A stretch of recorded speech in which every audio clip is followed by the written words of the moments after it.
Selamat datang di channel Jejak Prasejarah. Pada kesempatan kali ini saya akan membahas tentang kapan berdirinya Candi Borobudur, dan mohon disimak sampai selesai, supaya tidak salah kaprah dalam menyikapi pembahasan kali ini. Borobudur adalah sebuah candi Buddha yang terletak di Borobudur, Magelang, Jawa Tengah, Indonesia. Candi ini terletak kurang lebih 100 km di sebelah barat daya Semarang, 86 km di sebelah barat Surakarta, dan 40 km di sebelah barat laut Yogyakarta. Candi berbentuk stupa ini didirikan oleh para penganut agama Buddha Mahayana sekitar tahun 800 Masehi, pada masa pemerintahan Wangsa Shailendra. Borobudur adalah candi atau kuil Buddha terbesar di dunia, sekaligus salah satu monumen Buddha terbesar di dunia. Monumen ini terdiri atas 6 teras berbentuk bujur sangkar, yang di atasnya terdapat 3 pelataran melingkar, pada dindingnya dihiasi dengan 2672 panel relief, dan aslinya terdapat 504 arca Buddha.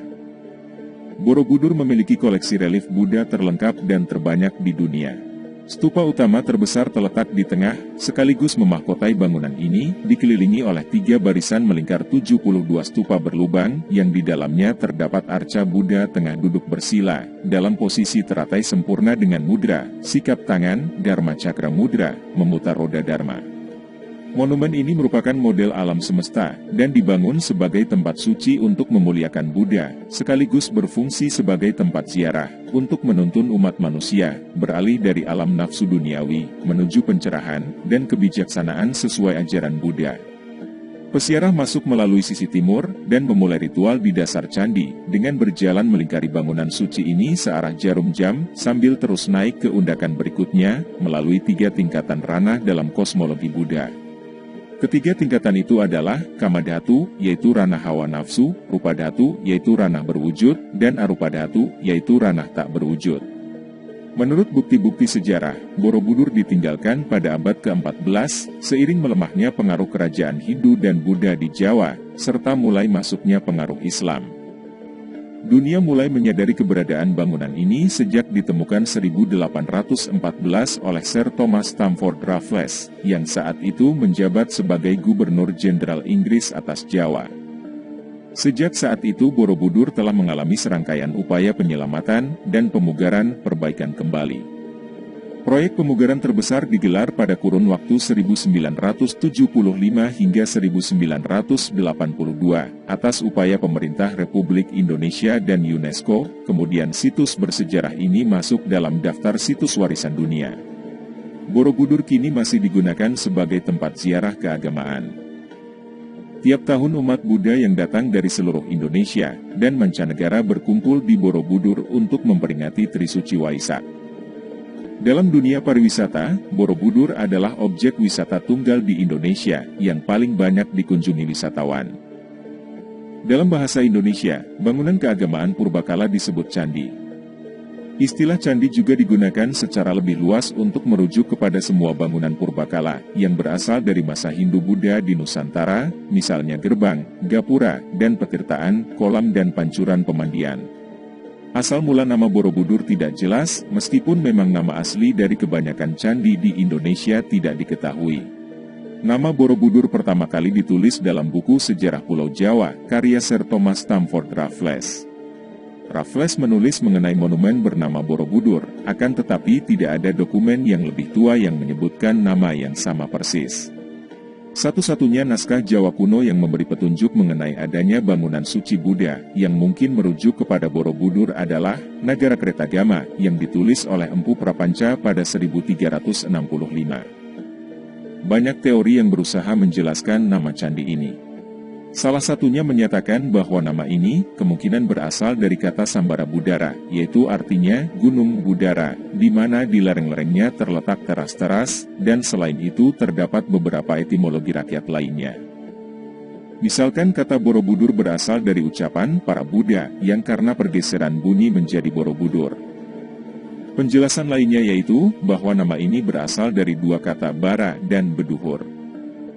Kata bara konon berasal dari kata vihara, sementara ada pula penjelasan lain di mana bara berasal dari bahasa Sanskerta, yang artinya kompleks candi atau biara, dan beduhur artinya yaitu tinggi, atau mengingatkan dalam bahasa Bali, yang berarti di atas.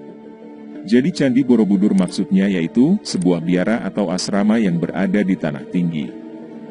Sejarawan J.G. de Casparis dalam disertasinya untuk mendapatkan gelar doktor pada 1950 berpendapat bahwa Borobudur adalah tempat pemujaan.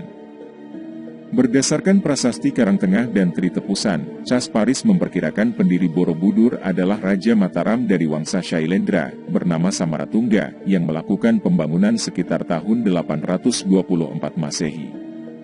Bangunan raksasa itu baru dapat diselesaikan pada masa putrinya, Ratu Pramodawardhani.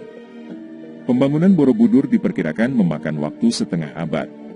Dalam prasasti Karangtengah, disebutkan mengenai penganugerahan Tanah Sima, tanah bebas pajak, oleh Cri Kahulunan, Pramodawardhani, untuk memelihara Kamulan, yang disebut Bumi Sambara.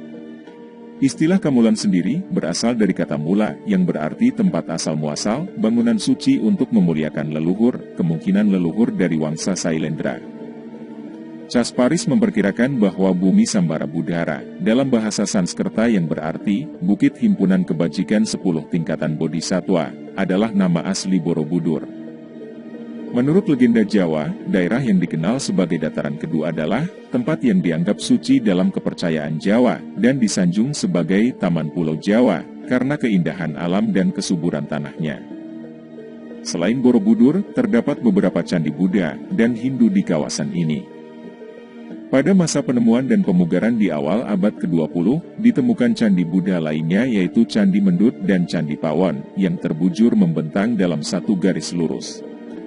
Awalnya diduga hanya suatu kebetulan, akan tetapi berdasarkan dongeng penduduk setempat, dulu terdapat jalan berlapis batu yang dipagari, pagar langkan di kedua sisinya, yang menghubungkan ketiga candi ini.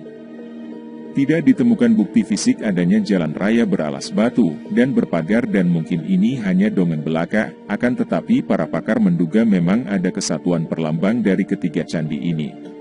Ketiga candi ini, Borobudur, Pawon dan Mendut, memiliki kemiripan langgam arsitektur dan ragam hiasnya, dan memang berasal dari periode yang sama, yang memperkuat dugaan adanya keterkaitan ritual antar ketiga candi ini. Keterkaitan suci pasti ada, akan tetapi bagaimanakah proses ritual keagamaan ziarah dilakukan, belum diketahui secara pasti. Selain Candi Mendut dan Pawon, di sekitar Borobudur juga ditemukan beberapa peninggalan purbakala lainnya, di antaranya berbagai temuan tembikar seperti periuk dan kendi, yang menunjukkan bahwa di sekitar Borobudur dulu terdapat beberapa wilayah hunian. Temuan-temuan purbakala di sekitar Borobudur kini disimpan di Museum Karmawibangga Borobudur, yang terletak di sebelah utara candi bersebelahan dengan Museum Samudra Raksa. Tidak seberapa jauh di sebelah utara Candi Pawon, ditemukan reruntuhan bekas candi Hindu yang disebut Candi Banon. Pada candi ini ditemukan beberapa arca dewa-dewa utama Hindu, dalam keadaan cukup baik yaitu Shiva, Vishnu, Brahma, serta Ganesha. Akan tetapi batu asli Candi Banon amat sedikit ditemukan, sehingga tidak mungkin dilakukan rekonstruksi. Tidak seperti candi lainnya yang dibangun di atas tanah datar, Borobudur dibangun di atas bukit dengan ketinggian 265 meter dari permukaan laut dan 15 meter di atas dasar Danau Purba yang telah mengering. Keberadaan Danau Purba ini menjadi bahan perdebatan yang hangat di kalangan arkeolog pada abad ke-20 dan menimbulkan dugaan bahwa Borobudur dibangun di tepi atau bahkan di tengah danau. Sementara itu, pakar geologi justru mendukung pandangan Nye Wen Kam dengan menunjukkan bukti adanya endapan sedimen lumpur di dekat situs ini. Sebuah penelitian stratigrafi, sedimen dan analisis sampel serbuk sari yang dilakukan tahun 2000 mendukung keberadaan Danau Purba di lingkungan sekitar Borobudur yang memperkuat gagasan Nye Wen Kam. Ketinggian permukaan Danau Purba ini naik turun berubah-ubah dari waktu ke waktu dan bukti menunjukkan bahwa dasar bukit dekat Borobudur pernah kembali terendam air dan menjadi tepian danau sekitar abad ke-13 dan ke-14. Aliran sungai dan aktivitas vulkanik diduga memiliki andil dalam mengubah bentang alam dan topografi lingkungan sekitar Borobudur, termasuk danaunya. Tidak ditemukan bukti tertulis yang menjelaskan siapakah yang membangun Borobudur dan apa kegunaannya. Waktu pembangunannya diperkirakan berdasarkan perbandingan antara jenis aksara yang tertulis di kaki tertutup Karmawibangga dengan jenis aksara yang lazim digunakan pada prasasti kerajaan abad ke-8 dan ke-9. Diperkirakan Borobudur dibangun sekitar tahun 800 Masehi. Kurun waktu ini sesuai dengan kurun antara 760 dan 830 Masehi, masa puncak kejayaan Wangsa Shailendra di Jawa Tengah, yang kala itu dipengaruhi Kemaharajaan Sriwijaya. Pembangunan Borobudur diperkirakan menghabiskan waktu 75-100 tahun lebih, dan benar-benar dirampungkan pada masa pemerintahan Raja Samaratungga, pada tahun 825. Terdapat kesimpang siuran fakta mengenai apakah raja yang berkuasa di Jawa kala itu beragama Hindu atau Buddha. Wangsa Shailendra diketahui sebagai penganut agama Buddha aliran Mahayana yang taat, akan tetapi melalui temuan prasasti Sojomerto, menunjukkan bahwa mereka mungkin awalnya beragama Hindu Siwa. Pada kurun waktu itulah, dibangun berbagai candi Hindu dan Buddha di dataran Kedu. Berdasarkan prasasti Canggal, pada tahun 732 Masehi, Raja beragama Siwa Sanjaya memerintahkan pembangunan bangunan suci Shivalingga yang dibangun di perbukitan Gunung Wukir, letaknya hanya 10 km sebelah timur dari Borobudur. Candi Buddha Borobudur dibangun pada kurun waktu yang hampir bersamaan dengan candi-candi di dataran Prambanan, meskipun demikian Borobudur diperkirakan sudah rampung sekitar 825 Masehi. Yang berarti 25 tahun lebih awal sebelum dimulainya pembangunan Candi Siwa Prambanan, sekitar tahun 850 Masehi. Pembangunan candi-candi Buddha, termasuk Borobudur saat itu dimungkinkan karena pewaris Sanjaya, Rakai Panangkaran memberikan izin kepada umat Buddha untuk membangun candi. Bahkan untuk menunjukkan penghormatannya, Panangkaran menganugerahkan desa Kalasan kepada Sangha, komunitas Buddha, untuk pemeliharaan dan pembiayaan Candi Kalasan yang dibangun untuk memuliakan Bodhisatwa Dewitara, sebagaimana disebutkan dalam prasasti Kalasan Berangka, tahun 778 Masehi. Petunjuk ini dipahami oleh para arkeolog, bahwa pada masyarakat Jawa kuno, agama tidak pernah menjadi masalah yang dapat menuai konflik, dengan dicontohkan raja penganut agama Hindu, bisa saja menyokong dan mendanai pembangunan Candi Buddha dan demikian pula sebaliknya.